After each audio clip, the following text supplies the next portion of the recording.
Hello everyone, कैसे हैं आप सब। एक बार पुनः शिव कोचिंग क्लासेस पर स्वागत है। उम्मीद करता हूं आप सब अच्छे होंगे, मस्त होंगे, बेहतर होंगे और आप सभी की पढ़ाई बेहतर चल रही होगी। प्यारे बच्चों, क्लास 12 फिजिक्स में चैप्टर नंबर 10 चल रहा है, जिसमें आज बात करेंगे बच्चों अध्यारोपण का सिद्धांत, यानी प्रकाश के अध्यारोपण का सिद्धांत। और दूसरा बात करेंगे बच्चों व्यतिकरण के बारे में, व्यतिकरण के प्रकार के बारे में, व्यतिकरण की शर्तों के बारे में। चलिए शुरू करते हैं। अध्यारोपण है क्या बच्चों?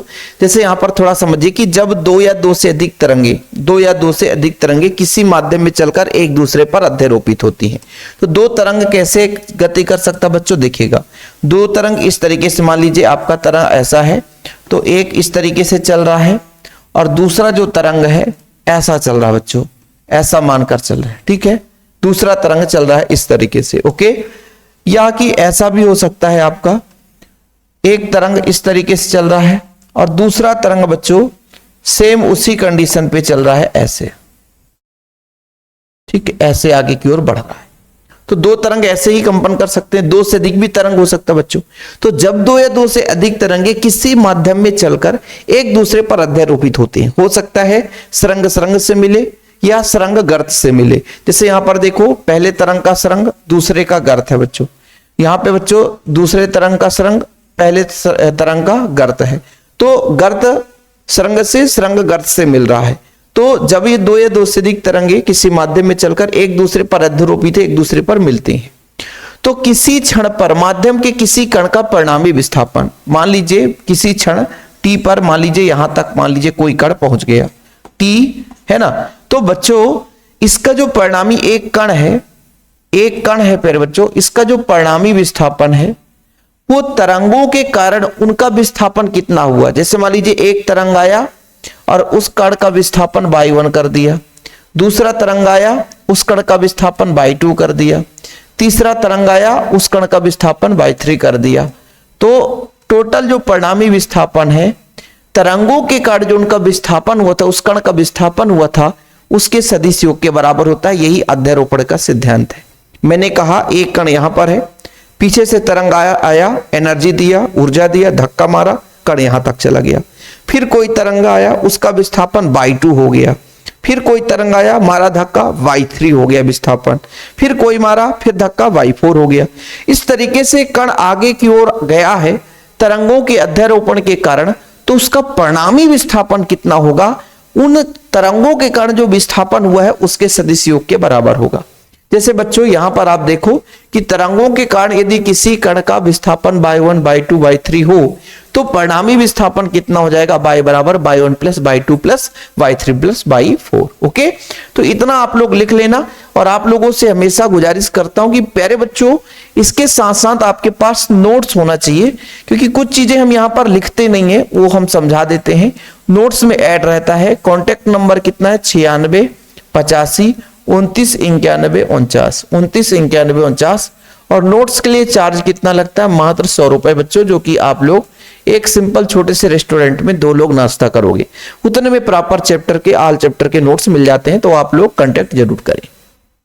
तो फिलहाल आप लोगों को क्लियर हुआ कि भाई तरंगे आगे की ओर चल रही हैं, है ना, तरंगे आगे की ओर चल रही बच्चों। मार दिया धक्का, तरंग कण यहां तक पहुंचा, फिर मार दिया धक्का, यहां तक पहुंचा, फिर मार दिया धक्का, ऐसे आगे बढ़ता जाएगा। तो जो परिणामी विस्थापन है, किसी कण का परिणामी विस्थापन, देखो ना, तरंगों के कारण जो विस्थापन हुआ है उनके सदिश योग के बराबर होगा। यानी y बराबर जो होगा बच्चों, पहले तरंग के कारण विस्थापन कण का y1 रहा होगा, दूसरे तरंग के कारण विस्थापन y2 रहा होगा, तीसरे कण के कारण y3 रहा होगा। तो इनके सदिश योग के बराबर होता है। यही आप लोगों का बच्चों अध्यारोपण का सिद्धांत है। देखो ना, तो किसी क्षण माध्यम के किसी कण का परिणामी विस्थापन प्रत्येक तरंग के कारण उस कण का जो विस्थापन होगा उसके सदिश योग के बराबर होता है। तो मैं मान के चलता हूं कि माना किसी क्षण, है ना, तरंगों के द्वारा किसी कण का विस्थापन क्रमशः y1, y2, y3 है, तब उसका जो परिणामी विस्थापन होगा y बराबर y1 plus y2 plus y3 होता है। ओके प्यारे बच्चों, क्लियर। अब इनकी थोड़ी से विस्थापन कैसे आती है? जैसे मान लीजिए पहले तरंग का सरंग है, दूसरे के सरंग से मिलता है बच्चों, तो परिणामी विस्थापन कैसे निकालेंगे?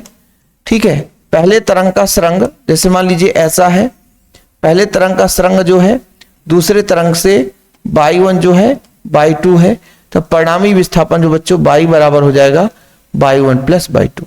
यानी ये कैसे हो गया, सरंग सरंग से मिले या गर्त गर्त से मिले, सरंग सरंग से मिले और गर्त गर्त से मिले। लेकिन जब सरंग और गर्त, एक तरंग का सरंग दूसरे का गर्त से मिले बच्चों, तो मैं कहता हूं कि एक ऊपर की ओर है और एक नीचे की ओर है बच्चों, तो परिणामी जो हो जाएगा y बराबर हो जाएगा y1 माइनस y2। हाँ, सदिश योग के बराबर होता है, सिंपल सा, क्योंकि विपरीत है फिर बच्चों, तो इस तरीके से आप लोगों को पता होना चाहिए।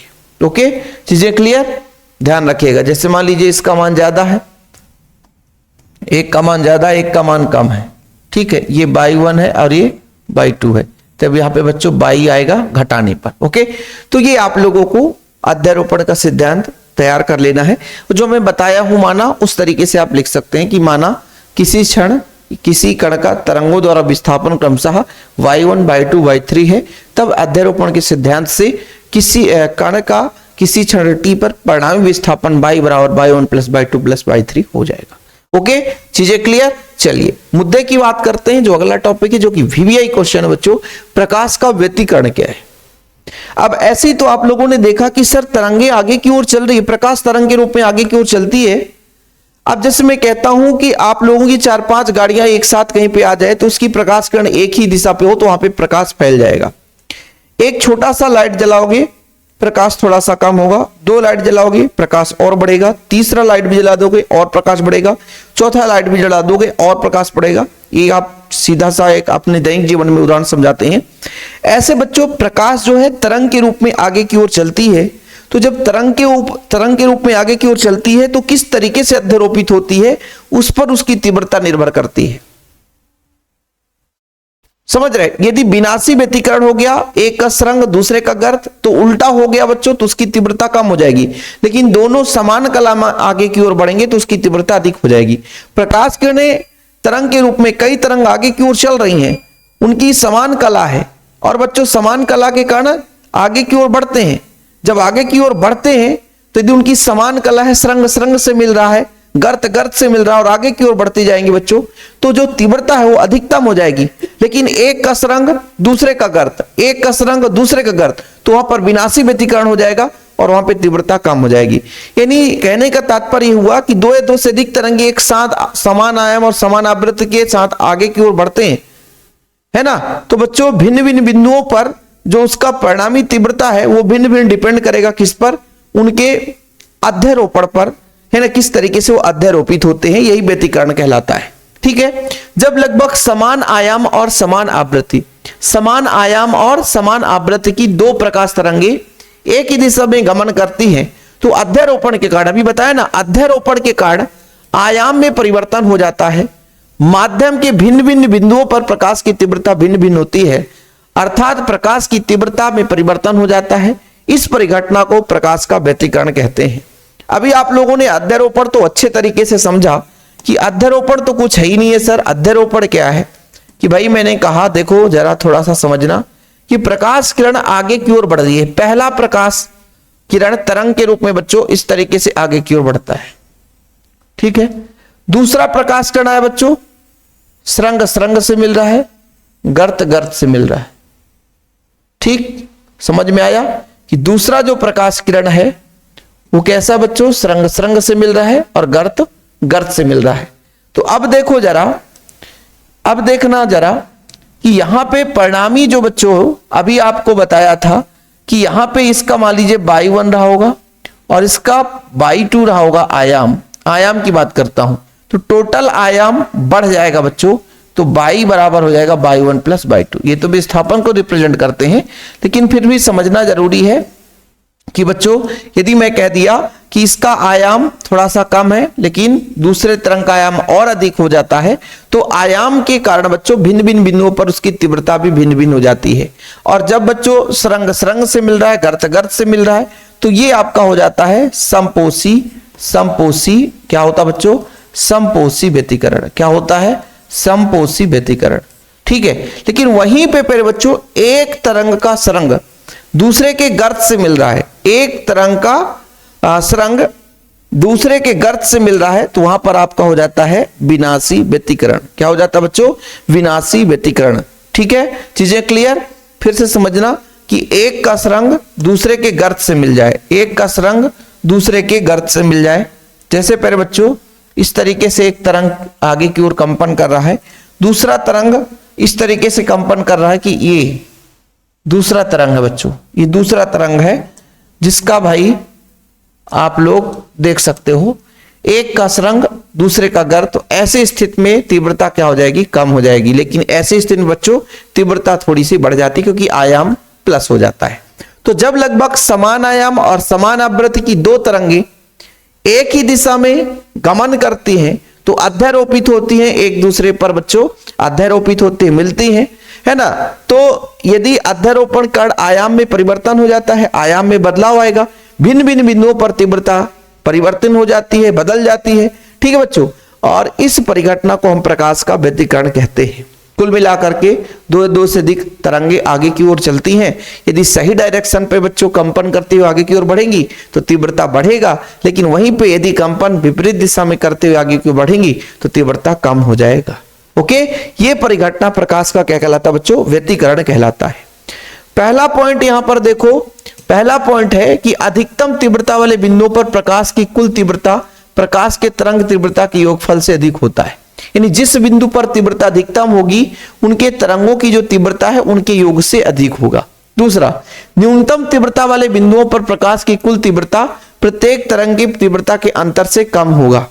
यानी बच्चों कहने का तात्पर्य यह है कि दो तरंगे आगे की ओर चल रही हैं, यदि संपोषी व्यतिकरण हो रहा है तो जो वास्तविक तीव्रता है उनके योग से भी ज्यादा होगा, लेकिन वहां पे बच्चों न्यूनतम तीव्रता की बात करेंगे तो अंतर से भी कम होगा।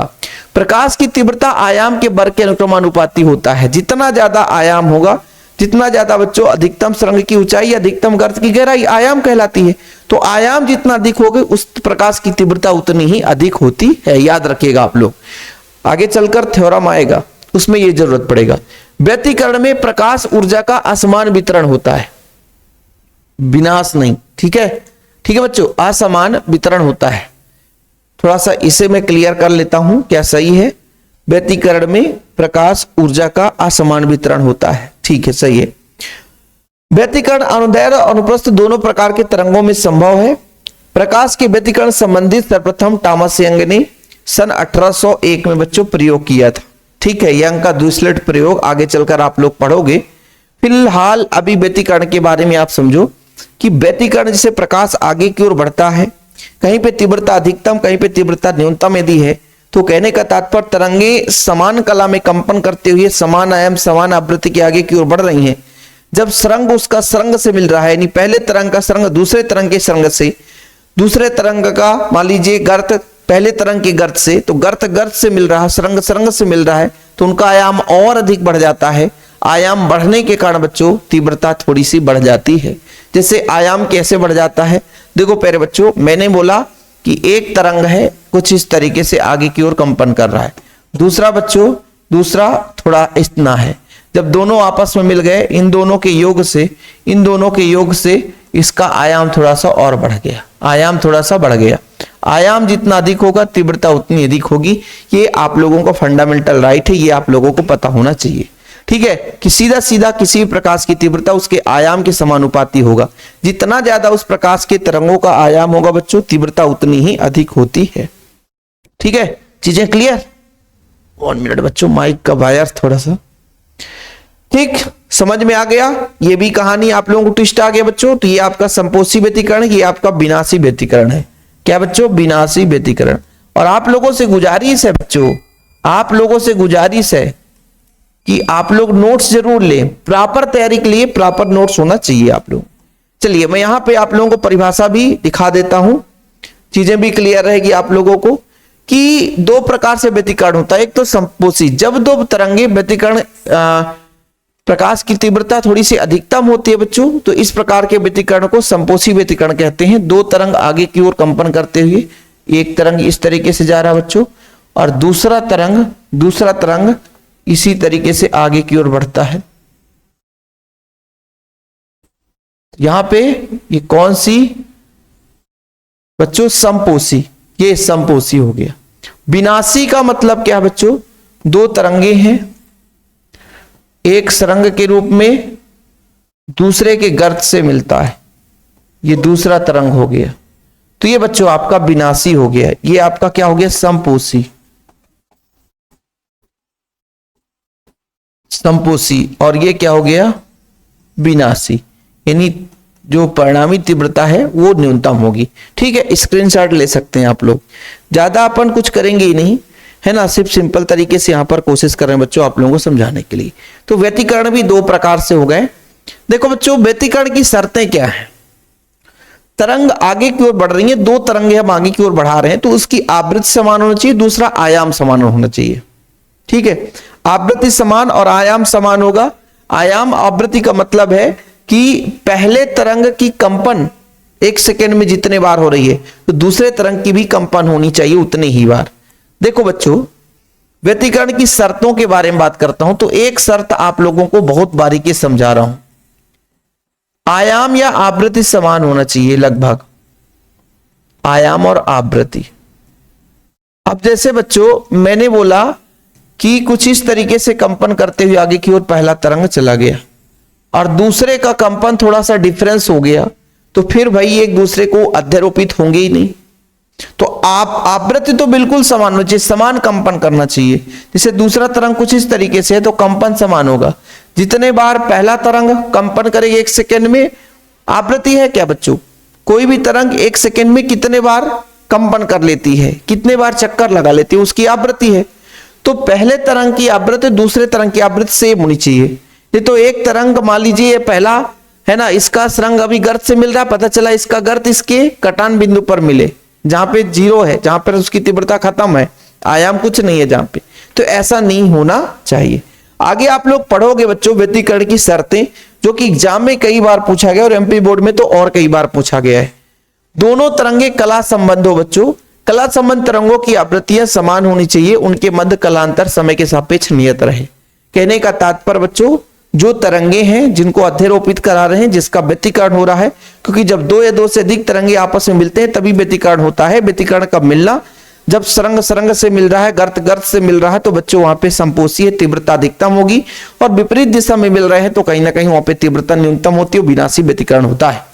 तो व्यतिकरण दो तरंगों के मिलने से ही होगा। तब जो दोनों तरंग कैसे होने चाहिए, कला संबद्ध होना चाहिए, कला संबद्ध होना चाहिए, उनकी कलाएं लगभग क्या होनी चाहिए बच्चों, समान होनी चाहिए। काफी महत्वपूर्ण है, कला संबद्ध स्रोत हम आगे बात करेंगे, बिल्कुल आप चिंता ना करें। यदि दो तरंगे इस प्रकार से कि उनकी आवृत्ति समान है और समय के साथ उनका कलांतर शून्य है बच्चों, तो आपके कला संबंध स्रोत कहलाते हैं। ओके, चलिए, दोनों तरंगों का आयाम लगभग समान हो, पहले ही बता दिया है ना बच्चों। एक तो ये चीज आप लोगों को स्टार्टिंग में बता दिया कि आयाम समान होना चाहिए और कला संबद्ध होना चाहिए, मतलब बच्चों आवृत्तियां समान होनी चाहिए, तभी उनमें व्यतिकरण संभव, तभी वो एक दूसरे पर अध्यारोपित होंगे, अन्यथा अध्यारोपित होने का कोई चांसेस नहीं है। दोनों प्रकाश स्रोत जिनकी तरंगे उत्सर्जित होती है एक वर्णिक हो, एक वर्णिक मतलब एक ही प्रकार का होना चाहिए। ठीक है बच्चों, सबको पता है कि यदि सफेद में आप लोग रेड ले लो और बैगनी ले लो, नीला ले लो, तो सबकी आवृत्तियां अलग अलग है, सबका तरंगदैर्ध्य अलग अलग है, तो फिर तो मैच ही नहीं करेगा ना। एक वर्णिक होना चाहिए ताकि एक तरंग का सरंग दूसरे तरंग यदि सरंग से मिल रहा है तो मिल जाए, ऐसा ना हो कि उसकी आवृत्ति अलग हो गई तो कंपन की संख्या उसके एक की अधिक है एक कम है तो मिलेंगे ही नहीं। जैसे मान लीजिए एक साइकिल तेज चल रहा है, एक साइकिल धीरे चल रहा है, तो कभी मिलेंगे एक दूसरे। समान चले, समान वेग से आगे की ओर चले, समान समय में समान दूरी तय करे, तभी वो बराबर अध्यारोपित होकर के आगे की ओर चलेंगे। लेकिन एक तरंग धीरे चल रहा है, एक तरंग फास्ट चल रहा है, तो फिर दिक्कत हो जाएगी। इसलिए कहा जाता है कि प्यारे बच्चों एक वर्णिक होना चाहिए। ठीक है, ध्यान रखना चाहिए, एक वर्णिक होना चाहिए। दोनों तरंगे एक ही दिशा में सरल रेखा में कंपन करें, एक तरंग इधर गए एक तरंग इधर, तो अध्यारोपित ही नहीं होगा। तो एक ही दिशा में जब चलेंगी तभी वहां पे व्यतिकरण संभव होगा, और जहां से निकल रहे हो अत्यंत निकट हो, पास पास, पता चला एक सूर्य से एक चंद्रमा से, तो फिर अध्यारोपण नहीं होगा। दोनों प्रकाश स्रोत अत्यंत संकीर्ण हो, मतलब जहां से प्रकाश किरण निकल रही हो एकदम पतली भाग हो, जैसे दो ब्लेड को आपस में ले आओ और एकदम संकीर्ण भाग रखो, तो जहां से प्रकाश किरणें यानी ये जो तरंग निकल रही है एकदम संकीर्ण होना चाहिए। दोनों प्रकाश स्रोत लगातार प्रकाश उत्सर्जित करें, यानी वो जो प्रकाश तरंग के रूप में आगे की ओर चल रहा है, तो ऐसा नहीं कि एक बार जल करके बुझ जाए, तरंग आगे की ओर खत्म नहीं, लगातार चलना चाहिए, लगातार प्रकाश वहां से निकलते ही रहना चाहिए। यदि तरंगे ध्रुवित हो तो ध्रुवण की समान दशाओं में होना चाहिए, कोई दिक्कत नहीं, इसे याद मत करना। तो ये 4-5 पॉइंट जो मैंने आपको समझाया कि कला संबद्ध का मतलब आवृत्तियां समान हो, समान समय में समान कंपन करे। आवृत्ति का मतलब क्या है, इकाई समय में कितने बार कंपन कर रहा है। तो जो तरंगे हम ले रहे हैं उनकी बच्चों को कला संबद्ध स्रोत के होना चाहिए, मतलब उनकी आवृत्तियां लगभग समान होना चाहिए। आयाम आपका मैंने बता दिया, आयाम समान हो। आयाम का मतलब क्या होता है, कोई तरंग सुरंग गर्त के रूप में अधिकतम चलता है तो अधिकतम ऊंचाई या अधिकतम गहराई उसकी आयाम कहलाती है। तो दो तरंग हैं, उनके आयाम लगभग समान होना चाहिए। ओके बच्चों, चलिए दूसरा था कि जो जिनसे तरंगे उत्सर्जित हो एक वर्णिक हो, एक ही प्रकार का या एक रंग का होना चाहिए ताकि आवृत्तियां समान रहें, एक ही दिशा में गमन करें ताकि अध्यारोपित हो सके बच्चों, है ना। जहां से प्रकाश निकल रही है अत्यंत संकीर्ण हो, अत्यंत पतला भाग हो ताकि एकदम क्या है कि स्पष्ट रूप से प्रकाश किरणें निकलेंगी और तरंगे अध्यारोपित हो जाएंगी। और जहां से निकले बच्चों लगातार उत्सर्जित होना चाहिए, बीच में रुकना नहीं चाहिए। ओके, तो आज का जो पॉइंट था व्यतिकरण किसे कहते हैं, व्यतिकरण की शर्तें, व्यतिकरण के प्रकार, इससे आप लोग तैयार कर लेना। अध्यारोपण का सिद्धांत। आप लोगों को एक होमवर्क देता हूं बच्चों, कला संबद्ध स्रोत किसे कहते हैं। 2 मिनट का आप लोग घर में पढ़ लेना कि उन स्रोतों को कला संबद्ध स्रोत कहते हैं जिससे उत्पन्न तरंगों की आवृत्तियां समान होती हैं। देखो ना जरा, यहां से ही मैं एक परिभाषा आप लोगों को बता देता हूं, हो सकता है आप लोगों को क्लियर रहे कि दो तरंगे कला संबंध कब होती हैं, जब दो तरंग कला संबंध या दो स्रोत कला संबंध स्रोत कब कहलाते हैं, जब उससे निकली हुई तरंगों की आवृत्तियां लगभग समान हो और उनके मध्य कलांतर समय के सापेक्ष नियत रहे बच्चों, वो कला संबंध स्रोत कहलाते हैं। लिख लेना, क्योंकि अब कला संबंध स्रोत अपन नहीं पढ़ाएंगे, ध्यान रखियो बाबू आप लोग। कला संबद्ध स्रोत, कला संबंध स्रोत आवृत्तियां समान होना चाहिए बच्चों, ध्यान रखना। तो ये आप लोगों को परिभाषा मिल जाएगा कि दो तरंगे कला संबंध, क्या बोला कि दो स्रोत को कला संबंध स्रोत कब कहेंगे, जिसमें उत्पन्न तरंगों की आवृत्तियां समान हो तथा जिनके बीच कलांतर समय के सापेक्ष नियत बना रहे। ओके बच्चों, ध्यान रखिएगा। ये आप लोग कभी कभी 1 नंबर में क्वेश्चन आ जाता है तो आप लोगों से बनना चाहिए कि दो स्रोत कला संबंध स्रोत कब कहलाते हैं बच्चों, जब उनसे निकलने वाली तरंगों की आवृत्तियां क्या हो, समान हो, समय के साथ उनके बीच कलांतर में कोई बदलाव ना हो, नियत रहना चाहिए, तो वो कला संबंध स्रोत कहलाता है। ओके, तो आज इतना चीज आपको क्लियर हो गया होगा। और इसका डिटेल्स भी बुक मेरे नोट्स में आप देखोगे तो इसका थोड़ा सा डिटेल्स भी मिलता है, तो कोई दिक्कत नहीं है, आप लोग इतना भी पढ़ लोगे तो बहुत है, सफिशिएंट है। उम्मीद करता हूं चीजें क्लियर हो गई होगी। आज के क्लास में कुछ चीजें आप लोगों ने सीखा होगा। वीडियो पसंद आए तो लाइक करके शेयर जरूर करिएगा बच्चों। नोट्स लेने के लिए कॉन्टैक्ट नंबर मैंने दे ही दिया है। फिलहाल अभी के लिए इतना ही। थोड़ी सी इस समय ठंडी जबरदस्त है ना, तो देख सकते हैं बाल वगैरह सब बिखर जाता है क्योंकि भैया लाइट जलता है, तो यहाँ पे कुछ तो ठीक है, ठंडी कम है, बाकी हर जगह ठंडी धूमधाम से है, तो एकदम कान बांध के रहना पड़ता है, बाल सब बिगड़ जाता है। चलिए कोई बात नहीं बच्चों, वीडियो को शेयर करिएगा। जय हिंद, वंदे मातरम।